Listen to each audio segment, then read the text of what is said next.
चहूबाजूने नजर जाईल तिथपर्यंत पसरलेल्या सह्याद्रीच्या विस्तीर्ण अशा या डोंगर रांगा आणि घनदाट अरण्याने वेढलेला हा आसपासचा जंगल परिसर.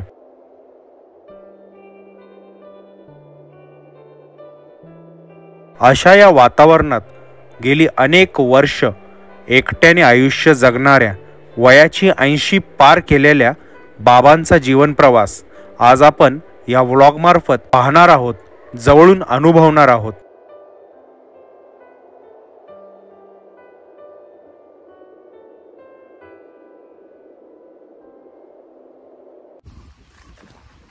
बाबा, ही माझी हाईट आहे. दरवाजा बघा घराचा, कमरे इतका दरवाजा आहे. हा, आणि जायचं म्हणलं ना ते असं आपल्याला पूर्णपणे खाली वाकावं लागतंय तरच घरात जाता येते. किती वर्षाला राहताय तुम्ही इथं? इथं मला तरी 40-50 वर्ष व्हायला आली. या अख्ख्या जंगलात एकटेच तुम्ही राहता? हा, एकटं. भीती नाही वाटत? काय नाही, असं मला वाघ सुद्धा किती बारे अडवलं होत. घाबरत नाही तुम्ही? इथे वाईज वाकावं लागतं. घराला किती वर्ष आली? त्याला तरी 40 होऊन गेले की. दवाखान्याचे पैसे राहिलेत अजून तर आमची झाले. हे कसं उभं केलंय तुम्ही? काय कुठलं लाकूड वापरले? ही रानातली लाकडं आणि ते दारुणरावला खाली वाघ हाय म्हणतात. हा आहे, ते रस्त्याला आहेच की वाघ आहे. वाघ कधी बघितला होता तुम्ही? अहो तरी मी महिना झाला की पाहिलाय त्याला. आता? हा, आता कुठं पाण्यावर? नाही, रस्त्याला. बॅटरी होती, ते फोकस टाकला, ते मग उभं राहिलं, तिथनं मग निसाटलं मग मी आलो वस्ती निघून. किती वर्षापासून तुम्ही हे काम करताय? असं असेल वर्ष. शुभ सकाळ, शिव सकाळ मित्रांनो. मी निशांत आवडे स्वागत करतो आपल्या युट्यूब चॅनल निशांत आवडे व्लॉग्स मध्ये. तर सह्याद्रीच्या घनदाट जंगलात एक असं ठिकाण आहे ज्या ठिकाणी एक आजोबा गेली अनेक वर्ष एकटेच राहत आहेत, एकट्यानेच जीवन जगतायत. तर आजूबाजूला संपूर्ण घनदाट असा जंगल परिसर आहे आणि त्या जंगल परिसरात एकट्याने राहणं ही तितकी साधी गोष्ट नाहीये. आज आपण शहराच्या भागात आपल्या घरी काही काळ एकट्याने घालवला तरी आपल्याला थोडे अस्वस्थपणा, बेचैनीपणा जाणवतो. पण इतक्या या अशा आसपास संपूर्ण जंगल परिसर आणि या जंगल परिसरात एकट्याने आजूबाजूला वन्य प्राण्यांचा मुक्त वावर, तर अशा ठिकाणी राहणं हे खरोखरच म्हणजे धैर्याचं काम आहे. वाघाचं काळीज असणारा माणूसच हे करू शकतो. ज्याप्रमाणे जंगलचा राजा वाघ हा जंगलात एकटाच राहतो, एकटाच फिरतो, तशाच प्रकारे काहीसे हे आजोबा या ठिकाणी एकटे राहतात. तर त्यांचा जीवन प्रवास आज आपण ह्या व्लॉग मार्फत जवळून अनुभवणार आहोत. त्याच वाटेवर आता आपण आहोत. चला निघूयात. सकाळच्या प्रसन्न वातावरणात रानातील पाखरांचे लयबद्ध संगीत ऐकत आम्ही प्रवासाला सुरुवात केली. आजूबाजूला असलेली दाट झाडी व या झाडीतून गेलेली निमुळती पायवाट, या पायवाटेवरून प्रवास करताना आजूबाजूच्या निसर्ग सौंदर्याचा आनंद घेणे देखील तितकेच महत्त्वाचे असते. डोंगरामागून उगवतीला येणारे सूर्यनारायण आणि त्यांची चहूबाजूला लांबच लांब सर्व दूर डोंगर रांगांवर पसरलेली तांबूस कोवळी किरणे हे पाहणे म्हणजे डोळ्यांचे पारणे फेटण्यासारखे. आसपास असणारे असे हे मन प्रसन्न करणारे वातावरण आणि अशा या वातावरणात डोंगराच्या पोटातून गेलेल्या निमुळत्या पाऊलवाटेने आमचा प्रवास सुरू होता. कोवळ्या सूर्यकिरणांना अंगावर घेत दुतर्फा वाढलेल्या दाट झाडीतून वाटचाल करण्याचा हा अनुभव केवळ अविस्मरणीय होता.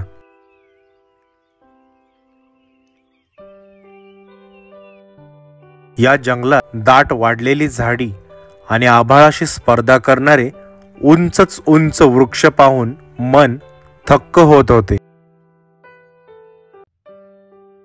निसर्गाचे हे अद्भुत रूप नजरेत साठवत 1 तासाच्या पायपिटीनंतर अखेर आम्ही बाबांच्या घराजवळ येऊन पोहोचलो.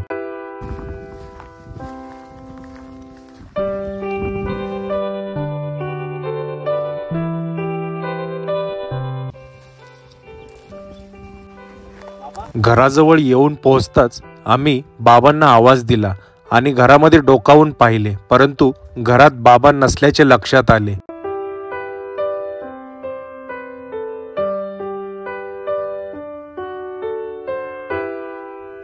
बाबा पुन्हा माघारी येईपर्यंत आसपास असणाऱ्या परिसरात आम्ही फेरफटका मारला. त्यावेळी काही जुन्या घरांच्या तटबंदीचे अवशेष नजरेस पडले. कदाचित या ठिकाणी पूर्वी लोकवस्ती असावी. अखेर बऱ्याच वेळानंतर बाबा परत आले आणि आम्ही त्यांच्याशी मनसोक्त गप्पा मारायला कुठे गेले सुरुवात होते? केली. इकडे खाली गेलो होतो. का आजारी झालो. काय झालं? थंडी ताप आणि सांद चावत्यात आणि मोहानं खाल्लं परवा मागिंदी. कसं काय? इकडं वरती रानात गेलो होतो. ते मोहाने सुबन फुलून निघालो. हा ते त्यामुळेच कणकणी आली असेल. कणकणी म्हणजे आता महिना होऊन गेला. 2-3 बाऱ्या या दवाखान्यात गेलो. दवाखान्याचे पैसे राहिलेत अजून तर आमची कुठल्या दवाखान्यात गेलता? इकडं खाजगी दवाखान्यात. खाजगी मग वेल्ल्यात का नाही गेला सरकारी दवाखान्यात? सरकारी नेलं होतं पहिलं. हा हा. तिथे होतो.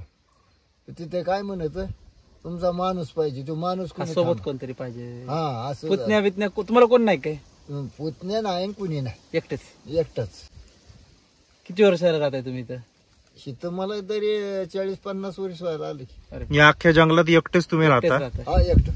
भीती नाही वाटत? काय नाही असं मला वाघ सुद्धा किती बाऱ्या अडवलं होतं. बिबट्या पण दिसतो? बिबट्या. घाबरत नाही तुम्ही? ए अजून नाही पण ते अशी आता तरा झाली. हा. मग तुम्ही आता इथं काय व्यवसाय हे विणता? हे असं एवढं हे करायचं. कुठे ते 4 रुपये मिळलं तर तेवढं बघायचं बसून आपलं. मग तुम्ही ते टोपल्या विणून हा. विकता? हा ऐकतो. बरोबर बरोबर. दुसरं काय आता हे घर तुम्ही आतनं बांधलंय पण हाईट लय बारक येते. तुम्हाला वरचा नीट उभा राहून चालता येतं का त्याच्यात? नाही येतंय मध्ये इथे वाईज वाकावं लागतं. हा. घराला किती वर्ष आली? त्याला तरी 40 होऊन गेले की. पूर्ण दगडाच आपलं नुसतं रचलंय तुम्ही आहे ना? रचलंय त्याला लिपलं नाही काय नाही. काय नाही. लिपायचं ना त्याला जरा. आज लिपू उद्या लिपू म्हणून अशा ह्यानं झालं. बच्चा बनवू का? बच्चा बनवू. परिस्थिती आणि तब्येत दोन्हीही हालाकीचे असून आम्हाला चहा विचारणाऱ्या बाबांचे हे शब्द काळीस चिरत गेले.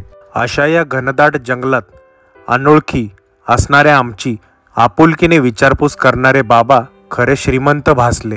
कशाला उगाच तुमची तब्येत ठीक नाही आणि त्यात तुम्ही आम्हाला चहासाठी विनम्रपणे नकार देत आमच्यातर्फे बाबांना छोटीशी मदत करण्याचा प्रयत्न केला, परंतु तो बाबांनी सुरुवातीला नाकारला. हे पाहून मन आणखीन थक्क झाले. अहो नको नको. आओ दवाखान्याला राहू द्या. दवाखान्याला लागेल. अहो बाबा आलो हेच मत. अहो बाबा आलो हेच मत होतं. नाही असू द्या. असू दे, ठेवा तुम्ही. तब्येत ठीक नाही, औषध पाण्याला राहू द्या. काय लागलं तर ठेवा. काय आहे, तुमचे नातवंडच आम्ही. आमचा याच असं बाबा तुम्ही इथं राहता, इथं अडचण आहे. तुमचं नाव काय पूर्ण? माझं दुंडीबा बांबू डेरी.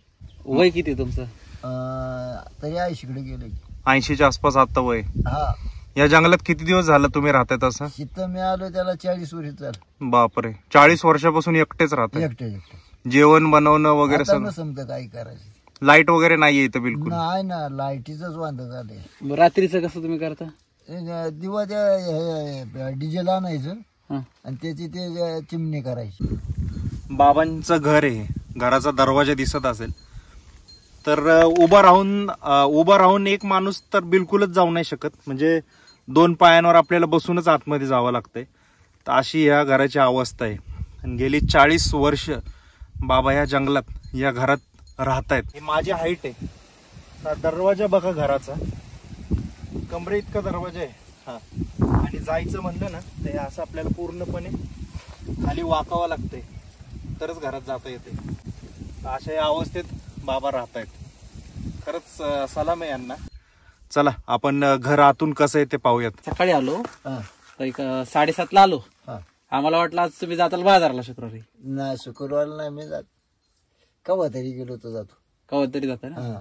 मग तुमची भेट होईल न होईल. आलो, बघितलं, मला तुमचा इथं बूट दिसला. हा हा. आता बूट दिसला म्हणलं तुम्ही इथं कुठेतरी असं. हा. मग बसलो आम्ही, थोडा टाइमपास केला, बराच वेळ बसलो हा. आणि मग तुम्ही दिसला की आम्ही आलो.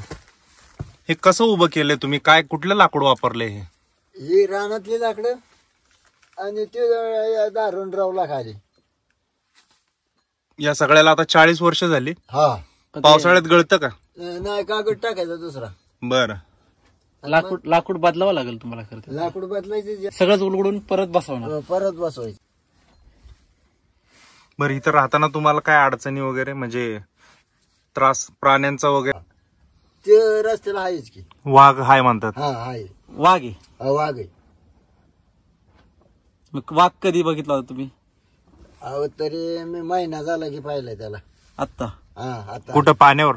नाही रस्त्याला. म्हणजे तुम्ही इकडे ते डांबर रोड आहे ना, हा. त्या रोडने मी इकडे वरती येताना खिंडीतनं? खिंडीतनं हा. ते इथं आता मध्ये एकदा दोनदा मला आढळला.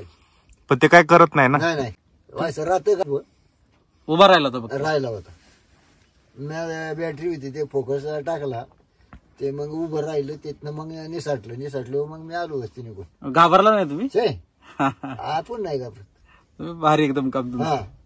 मानलं पाहिजे तुम्हाला की तुम्ही या जंगलात एकटं राहताय न घाबरता. आहे इथं तुम्हाला पाणी सुद्धा नाही, तर तुम्हाला पाणी सुद्धा डोक्यावर आणावं लागते. पाणी येत ना मोर आणायचं, पण ते डोक्यावर आणावंच लागते ना. आणायचं ते काय झऱ्याचं पाणी आहे काय? झऱ्याचं येत. 12 महिने असतं? हा 12 महिने. गुरं वगैरे काहीच नाही तुमच्याकडे? माझ्याकडे होती ती पार मोडून टाकली. करायलाच कोण नाही ना, त्यामुळे गुरं सांभाळणार कोण? कोण सांभाळतं? आणि आपल्याला चालवत नाही जास्त. शेती वगैरे पण नाही? नाही समजा बंद करून टाक. तुम्हाला जेवण हाताने बनवता येते? हा पहिल्यापासून तुम्ही एकटं जेवण आपलं बनवून? अगदी. बरोबर. तुम्ही इथं कसं काय आले, म्हणजे एकटे राहायला कधीपासून सुरुवात केली? तसं 40 वर्ष झालं. नाही, पण काय इकडं म्हणजे यावं असं, एवढ्या जंगलात येऊन राहावं असं का वाटलं तुम्हाला? नाही म्हणजे आमचा परिवेशच तसा पहिलेपासून, बरं, की एकटीशी कुठल्या गाव शिवी राहणं जमत नाही. तंटाबाखडा नकोय, काय नको. हा तर त्याच पाय आपलं हे एकटीशी आपलं आलं कोण निघणं ना, पडलं गपचूप. बरोबर बरोबर. पण कष्ट तुम्ही अजूनही करताय, अजूनही स्वतः करताय सगळं. मग आता त्याला काय करायचं? कोंबड्या वगैरे पाळता का नाही तुम्ही? काय पाळीत होतो ते बुडालीत.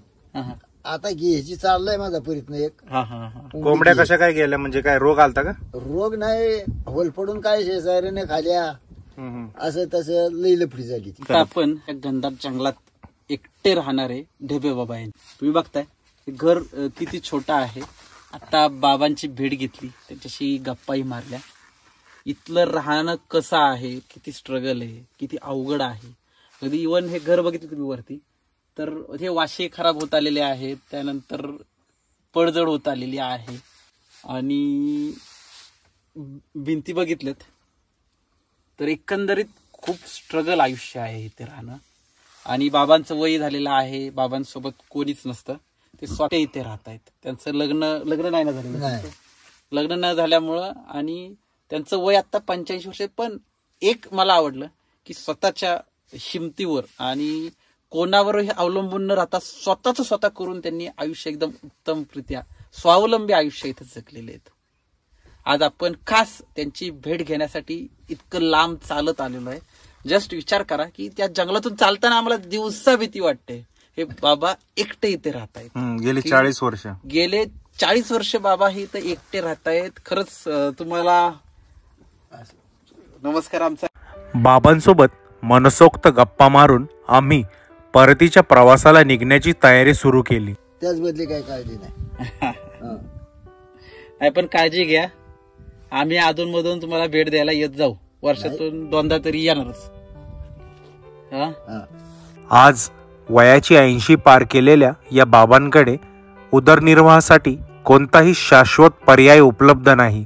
त्यामुळे जमेल तसे बांबूंपासून ते विविध वस्तू तयार करून त्या विकतात व त्यावर आपला उदरनिर्वाह चालवतात. किलोमीटर चालत जाऊन विकायचे. चालत जाऊ. मग त्यात पण लोक घासाघीस करत असतील ना, एवढ्याला द्या तेवढ्याला द्या. हा ते होतं. पर्याय नाही, विकावंच लागतं शेवटी. मग त्याला काय इलाज? म्हणजे लोक तुमची परिस्थिती बघत नाहीत. नाही. मित्रांनो, ही अशी टोपली, बाबांना एक टोपली बनवायला अख्खा दिवस द्यावा लागतो. दिवसाकाठी वयामानाने त्यांच्याकडनं फक्त ही एकच टोपली होती. आणि ते असे टोपल्या बनवून साधारण किती तुम्ही एक 10 टोपल्या वगैरे नेत असाल विकायला बाजाराला. एक 10 टोपल्यांचा जर त्यांनी नेलं विकायला तर ते 100 ते 150 रुपयाला एक टोपली जाते. 100 ते 150 रुपयाला एक टोपली जाते. आणि बाबांचं म्हणणं आहे की त्याच्यामध्ये पण लोक थोडी घासाघीस करतात, एवढ्याला द्या तेवढ्याला द्या. तर माझी विनंती आहे, जर आपल्यापैकी कोणी कुठंही, या बाबांकडेच नाही, कुठंही अशा काही हातकाम केलेल्या वस्तू विकत घेत असाल तर त्या लोकांच्या कष्टाची जाण ठेवा. त्यांच्याशी मोल भाव करत बसू नका. हे बघा अरे वा,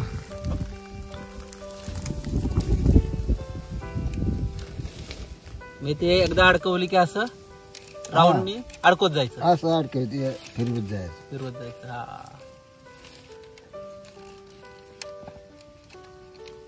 आता काय स्टीलची भांडी आल्यामुळे यांची जरा मागणी कमी. कमी, नाही तर पहिलं हेच साराचं हा वापरायचं. हा आणि शेणाने सारवलं की अजून भारी ते. लय मग मस्त दिसतं. आता तुम्ही हो घराचा दरवाजा बनवलाय तो पण तुम्ही स्वतः हातानेच बनवलाय वाटतं. स्वतः आता. मस्त बनवलाय तो. घराचा दरवाजा पण तुम्ही असाच विणून हा केलाय. हे बघा हे असं मस्त. आणि ही बुड असं तिकटेवर लावायचं. एकदम छान, मस्त बनवते. कला चांगली आहे म्हणजे तुमच्याकडे. मग एवढंच करता का, या व्यतिरिक्त अजून काय करता? दुसरं आपलं गावलं काय, ह्या तडकं बळणं, ह्या सपाट्या काढणं, किंवा कोंबड्यांना डालण्याचे ते डालगी. हा, ते बी काढायचं. डालगी पण बनवतात. हा. डालगी मोठी असतात जरा. ती मोठी असते ती म्हणजे. हा हा. सलाम आहे पण तुम्हाला ह्या वयात कष्ट करून जगणं. मग आता काय करायचं, केलंच पाहिजे ना. पर्याय नाहीये हा एकटेच असल्यामुळे. हा. तुम्हाला कधी असा विचार नाही पडत की बाबा आपण आता उतरत्या वयात आहे, पुढं काय कसं होणार काय? अहो पडलं तरी काय, कुणाला सांगायचं? असं कोण काही विचार करणार आहे का? ते आहेच. तुम्हाला असं मदत करावी लोकांनी, तर काय मदत असं वाटते की तुम्हाला ही गोष्टीची मदत व्हावी? काय नाही लोक, पण तरी पण काय अपेक्षा तुम्हाला जरी मदत भेटली? अहो एक माणसाला काय केलं, वस्तू मागितली होती, ही काळी हळद म्हणतात ती. काळी हळद? हा. तेव्हा ते 1,30,000 माणसाने घेतली. घेतल्यावर त्यांनी मला बक्षीस दिलं 2,000. म्हणजे तुमच्यासारख्याकडे दिलं. त्यांनी 1,000 तोडवलं ना 1,000च दिलं माझ्या. तुम्हाला पैसे नाही दिले? नाही दिलं. फसवलं तुम्हाला? ते कशासाठी, औषधी असते का काय? औषधी काहीतरी भेटत नाही काळी हळद. हा असं काय. मग तुम्ही कुठनं आणली होती ती? जंगलात ना? जंगलात नाही, ते एक माणसाकडे होती तिकडं. बर. तिकडं पुण्याचे वर असं डोंगर आहे लोक, त्या डोंगरा माणूस राहतो, त्याच्याकडे असते. तुम्हाला भेटायला लोक येतात का नाही, कसं काय? नाही. या जंगल परिसरात गेली 40 वर्ष आयुष्य जगणारा, एकट्याने आयुष्य जगणारा अवलिया, यांचं नाव ढेबे बाबा आहे. तर यांची भेट खास घेण्यासाठी आज आपण या जंगलात आलेलो आहोत. त्या जंगल परिसरात राहताना बाबांना अनेक चांगले वाईट अनुभव आलेले आहेत. आणि त्यासोबतच जगण्याचा जो त्यांचा जगण्यासाठी जे काही करावं लागतं, शेती म्हणा किंवा गुरं म्हणा, ती यांच्याकडे काहीच नाही. कारण करणारा माणूस एकटाच आहे. कुटुंबात कुणाचाच आधार नाहीये. त्यांचं ना लग्न आहे, ना मुलं बाळ आहेत, ना काय आई वडील आहेत. एकटेच बाबा या जंगलात राहतात. आणि एक पोट पाण्यासाठी थोडंसं आपला चालावं, उदरनिर्वाह चालावा, त्यासाठी मग ते आपल्या अशा टोपल्या वगैरे विणण्याचं काम करतात. तर त्यांचा एक अख्खा संपूर्ण दिवस द्यावा लागतो. तेव्हा त्यांची ही एक टोपली होती. त्याच्या मागं पण कारण आहे. कारण जो बांबू असतो तो तोडून आणण्यापासून तर त्याला साळून बारीक करून ह्या अशा ज्या काड्या असतात, तर ह्या अशा बारीक काड्या साळून मग त्याच्यातनं प्रत्येक काडी त्यांना विणून दिवसाकाठी एक ही टोपली बनती.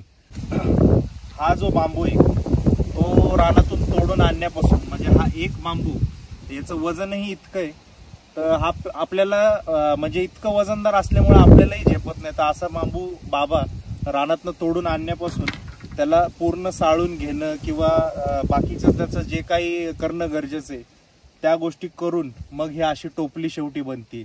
आणि त्याच्यासाठी त्यांना अख्खा दिवस द्यावा लागतोय. तर ह्या टोपली बनवण्यामागं जी मेहनत आहे आणि त्यामुळे ह्या टोपलीचं जे मोल, खरी ह्या टोपलीची किंमत आहे ती फक्त बाबांनाच माहिती आहे. हे जर एखाद्या बाजारात जाऊन बसले तर सामान्य माणसाला त्याची किंमत कळणार नाही. त्यामुळे तो त्याचा मोलभाव करतो.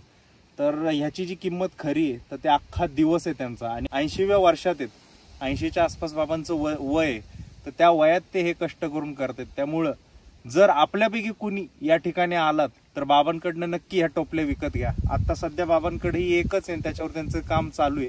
बाकी त्यांनी सर्व विकल्यात. तर पुढील वेळेस येऊ त्यावेळेस आपणही नक्की घेऊ.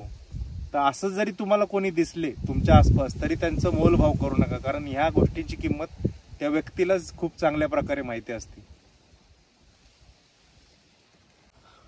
चला, तब्येतीची काळजी घ्या. परत आलो की आम्ही चक्कर मारू. दवाखान्यात जावा, औषध वगैरे करा. चला येऊ. जेवण वगैरे झालं का करायचंय? बर बर ठीक आहे, चला येतो. घनदाट जंगलात सध्या आपण आता मागे बाबा बसलेत. बाबांचं घर आहे. तर हा एकमेव व्यक्ती या ठिकाणी राहतो. बाबांशी आपण आता खूप छान गप्पा मारल्या. त्यांचा आपण आता निरोप घेतोय. तर आपल्यापैकी जर कुणी आलात तर बाबांची या ठिकाणी नक्की भेट घ्या. बाबांशी गप्पा गोष्टी करा. तुमचे काय अनुभव असतील तर ते नक्की शेअर करा. आपण आता बाबांशी खूप छान गप्पा गोष्टी केल्या आणि आता बाबांचा आपण फायनल निरोप घेतोय. तर पुन्हा एकदा भेटूया आपण अशाच नवीन व्लॉगमध्ये. जय शिवराय, जय महाराष्ट्र. आज सह्याद्रीच्या घनदाट अरण्याने वेढलेल्या ह्या जंगल परिसरातील स्वच्छंदी वातावरणात गेली अनेक वर्ष एकट्याने आयुष्य जगणाऱ्या वयाची 80 पार केलेल्या या बाबांचा जीवन प्रवास या व्लॉगमार्फत आपण जवळून अनुभवला, पाहिला.